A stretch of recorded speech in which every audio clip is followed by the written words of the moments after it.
We guide you through how to send multiple emails at once in Gmail quickly and efficiently.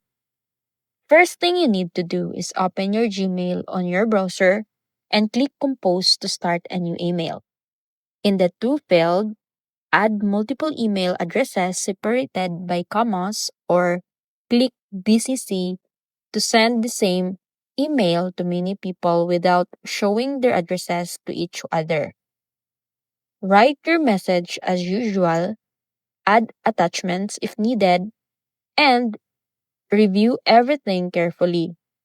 If you are emailing a large group using BCC, helps protected privacy, prevent reply all confusion.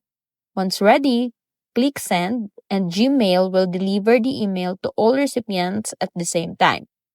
This method is perfect for announcements, updates, or invitations without sending emails one by one.